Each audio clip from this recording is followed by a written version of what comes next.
Ya Ali Madad. Otherwise, Rai Abu Ali Missionary, wise number 854. 7th of November 1996 was at Andheri Jamaat Khana of Bombay.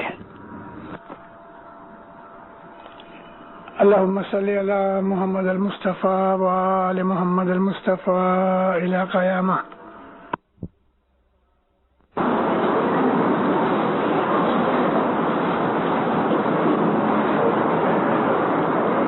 برس کے بعد آپ کی ملاقات ہوئی.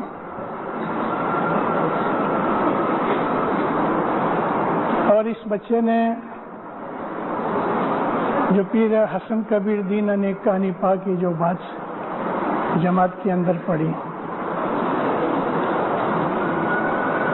ایسی گیدرنگ، ایسی محفلیں ہونی چاہیے کہ جس کے اندر اپنا شاستر پڑھا جائے اور اس کو سمجھا جائے. ہم جماعت خانے میں پڑھ جاتے ہیں لیکن ہمیں اس کا مطلب پتہ نہیں لگتا. میری عادت رہی کہ میں بہت دفعہ اپنی وعظوں کے اندر سارا ایک گنان پاٹ پڑھ کے میں اس کا ترجمہ کرتا ہوں. آج ایسا موقع نہیں ہے، لیکن آج یہ پیر حسن کبیر دین اور کہانی پاک کا سمواد سن کے مجھے ایسا ہوا کہ کچھ گنان کے اوپر بولا جائے. جی گنان بولو نے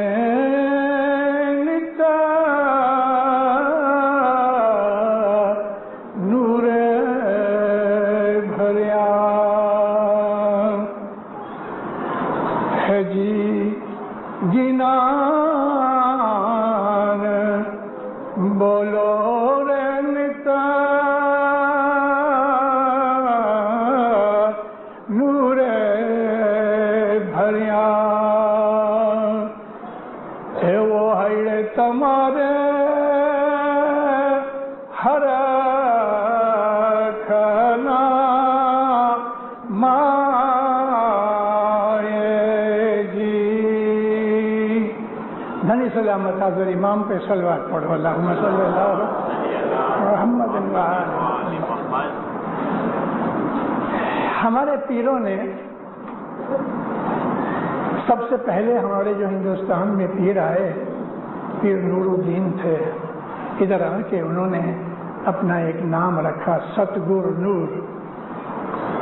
مولانا امام محسن سربلا علیہ السلام نے جو ایجپٹ کے اندر امامت میں بھی تھے، خلافت میں بھی تھے، انہوں نے ان کو حکم کیا کہ ہندوستان جاؤ. ہمارے پیر ستگر نور کا جنم ایجپٹ میں ہے اور وہاں سے مولا کے حکم سے بوٹ میں بیٹھ کے، وہ زمانے کے اندر تو سیل والی کشتیاں ہوتی تھی، سورت میں اترے. اس وقت سب سے بڑا جو بندر تھا وہ سورت تھا، بمبئی کی تو ہستی بھی نہیں تھی. زنداروں اس بات کو تقریباً 1000 برس ہو گیا ہے. یہ عالموت کا اس کے بعد زمانہ شروع ہوا. عالموت کا جو زمانہ تھا وہ امام نزار علیہ السلام کی امامت میں شروع ہوا، مگر حضرت مولانا امام نزار عالموت نہیں گئے. اور نہ جانے کی وجہ بھی ہمیں ہسٹری کے اندر جاننی چاہیے. مولانا امام مستنصر بلال علیہ السلام کے بڑے بیٹے مولانا نزار تھے. ان کے ایک اور بیٹے بھی تھے، اس کا نام تھا مست علی. مست علی کے گھر کی جو وائف تھی وہ پرائم منسٹر کی لڑکی تھی. جب امام مستنصر باللہ نے جامع پورا کیا تو مولانا نزار شہر میں نہیں تھے، دور تھے. اور جب ان کو خبر پہنچی اس کے پہلے پرائم منسٹر نے دغا کر کے اپنے جمائی مست علی کو تخت پر بٹھا دیا. سب لوگ یہ جانتے تھے کہ مولانا امام نزار ہمارے بعد امام بنیں گے. اور لوگوں کو اس بات کی خبر بھی تھی، لیکن پرائم منسٹر نے دغا کیا اور امام نزار علیہ السلام کو رستے سے ہی پکڑ کے اور الیگزینڈریا کے قلعے میں نظر قید کیا۔ مفتی علی کو بھی اس بات کا لالچ تھا اور وہ تو بڑا خوش ہوا، اپنے باپ کی نافرمانی تھی۔ یہ جو ہمارے بہرے بھائی ہیں وہ اسماعیلی ہیں، اس لیے کہ امام مستنصر باللہ تک وہ بھی امامت کو مانتے آئے، لیکن بعد میں جب مفتی علی امام بن گئے، خلیفہ بن گئے، حالانکہ چلو خلیفہ بن سکتا تھا لیکن امامت کا دعویٰ کرنا اس کے برابر نہیں تھا، دغا کیا، غصب کیا۔ غصب کہتے ہیں کسی کا حق کھا جانا۔ اپنے بھائی کو اس نے نظر قید کیا۔ اب یہ وہ زمانہ تھا کہ علموت اسٹیبلش ہو چکا تھا۔ حسن بن صبا 40 سپاہیوں فدائیوں کو ساتھ لے کے الیگزینڈرا گیا اور ساری ادھر خبر اس نے لے لی۔ رات کے وقت جو پہرے دار اور سپاہی تھے الیگزینڈریا کے قلعے کے آجو باجو میں، ہمارے اسماعیلی فدائیوں نے ایک ایک کو پکڑ کے کسی کو مار ڈالا، کسی کو نہ مار ڈالا، مگر پکڑ کے باندھ دیا، منہ میں کپڑا ٹھونس دیا اور ان کی یونیفارم اتار کے انہوں نے پہن لی اور پہرا دینے لگے۔ حسن بن صبا اندر گیا کچھ آدمیوں کے ساتھ، مولا کے حضور میں جب پہنچا، عرض کی خداوند علموت میں تخت خالی پڑا ہے، تو چل ادھر۔ مولا نے بہت دعا سیس دی، حسن تو نے جو کام کیا ہے فدائیت کا وہ رہتی دنیا تک سنہری اکشر میں لکھا جائے گا، اور لکھا جا رہا ہے۔ 1000 برس سے زیادہ ہو گیا، آج میں حسن بن صبا کو یہاں حضرت امام کے دربار میں یاد کر رہا ہوں، اور خود ہمارے اماموں نے بھی اس کو بہت دفعہ یاد کیا ہے۔ لیکن حسن، میری امامت بہت چھوٹی ہے، تھوڑی ہے، تو آنے والے امام کو شہزادہ ہادی کو لے جا۔ جب امام یہ ہادی جب ہی رستے میں ہوگا اور میرا جومہ پورا ہو گیا تو ہادی تم کو کہے گا کہ اب میں تمہارا امام ہوں، کیونکہ اس کو پتہ لگ جائے گا کہ میں گزر گیا ہوں۔ کیا کرے، مجبوری ہے، امام کا حکم۔ سجدہ کیا، آمین خدا۔ مولا نے بہت دعا آسیس دی، مولانا ہادی کو، شہزادہ ہادی کو لے گئے۔ ابھی علموت کافی دور ہے، سارا ریگستان پسار کرنا پڑتا ہے، عربستان پسار کرنا پڑتا ہے، اور جو علموت ہے وہ ایران کے نارتھ میں ہے۔ رستے کے اندر جب یہ عربستان نکل گیا، چلتے چلتے ایک جگہ مولانا ہادی ٹھہر گئے۔ حسن، بندوبست کرو، میری بیعت کرو، میں تمہارا امام ہوں، میرے باپ نے جامہ پورا کیا۔ بس اسی وقت 40 جنے کو 10-15 اور ساتھ آ گئے، انہوں نے جنگل کے اندر اپنے مولا کی بیعت کی۔ امام نزار کی وفات کے بعد تھوڑے ٹائم میں مفتی علی گزر گیا۔ مفتی علی کے بعد میں ان کا ایک لڑکا ہوا جس کو یہ لوگ اپنے امام کے طور پہ کہتے ہیں، مگر وہ بھی کچھ نہ ہوا، اس کے گھر لڑکی ہوئی اور امامت ختم ہو گئی۔ امامت کے لیے کتنے دھاندلیے ہوئے ہیں۔ مولانا حسن جو ہمارے پیر تھے، ان کا ایک فرزند تھا زید، اس نے بھی امامت کا دعویٰ کیا اور مارا گیا۔ اس کے بعد بھی کچھ لوگوں نے امامت کے دعوے کیے، لیکن حق حق ہے، امامت تا قیامت رہے گی۔ ہمارا امام بار بار کہتا ہے، یہ ہی نہیں، ہر امام نے ہم کو کہا کہ امامت قیامت تک چلے گی اور الحمدللہ قیامت تک چلے گی. بہرے اس طرح ہمارے سے جدا ہو گئے. یہ لوگ بھی تبلیغ کرتے تھے, ہم بھی تبلیغ تھی. عالموت کے اندر آ کے جو ہماری تبلیغ یعنی جو مذہب کا پھیلاوا ہے, اس کا نام پڑا دعوت جدید. جدید کہتے ہیں ماڈرن انویٹیشن, دعوت جدید. یعنی کہ یہ نظاری طریقہ تھا کہ جو یہ دعوت جدید میں آیا.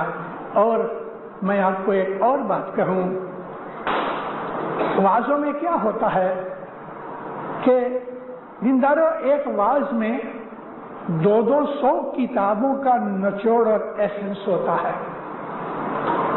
ایک وعظ سننے سے بہت سا علم ملتا ہے, اور وعظ ہمیشہ جیسے کہ امام سلطان محمد شاہ داتار بھی فرمایا اور رسول اکرم بھی فرماتے ہیں کہ وعظ کرنا بھی عبادت ہے, وعظ سننا بھی عبادت ہے. تو ہمارے یہ جو دعوت کے طریقے رہے, میں علم کی اور دعوت کی بات کرتا ہوں. میں اس وقت دعوت کر رہا ہوں. دعوت کہتے ہیں مشن کا کام کرنا, لوگوں کو مذہب سکھانا اور غیروں کو اپنے مذہب میں لانا, یہ دعوت ہے. آپ کو معلوم ہوگا مولا مرتضی علی علیہ السلام, ان کے دشمن بہت تھے. اس کی وجہ تھی, پہلی وجہ تو یہ تھی کہ عربوں کے اندر ایک ذات کا ایسا کینہ ہے کہ 100-200 برس تک وہ اپنے دشمنوں کو بھولتے نہیں. باپ نے اگر کسی سے بدلہ نہیں لیا تو مرتے وقت بیٹے کو کہتا ہے اس سے بدلہ لینا. وہ بھی نہ کر سکا تو وہ اپنے بیٹے کو کہتا ہے اس سے بدلہ لینا. 100 برس تک دشمنیاں چلی. عرب بہت کینہ خور تھے. اب جب اسلام ظاہر ہوا, دنیا بھانے نبی کمزور تھے.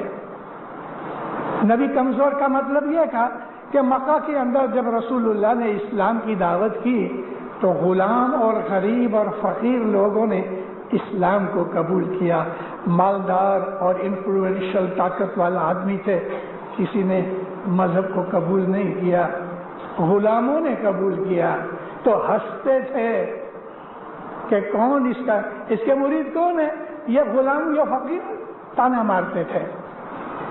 لیکن اسلام بڑھتا گیا اور دشمنوں کی دشمنی کامیاب نہ ہوئی تو آخر انہوں نے طے کیا کہ محمد کو مار ڈالو. استغفر اللہ. پلان بنایا. رسول اللہ تو رسول اللہ تھے نا, حضور کو سب پتا تھا. علی کو بلا کے کہتے ہیں یا علی, میں آج ہجرت کرتا ہوں اور آپ میرے پلنگ پہ سو جاؤ. پلان بنایا. حضرت ابو بکر اونٹنی لے کے آئے. ایکچولی یہ پلان اکیلا تھا رسول اللہ کا ہی, لیکن جب رسول اللہ پاؤں سے باہر نکلے تو سامنے سے ابو بکر مل گئے اور وہ ساتھ ہو گئے. ابھی رسول اللہ اپنے سیکریٹ کو ظاہر کرنا نہیں چاہتے تھے. تو حضور نے فرمایا سفر بہت لمبا ہے, ہم کو اونٹ چاہیے. تو ابو بکر اونٹ لے کے آئے. تو حضرت رسول اللہ اور ابو بکر بیٹھے اور اونٹ چلا.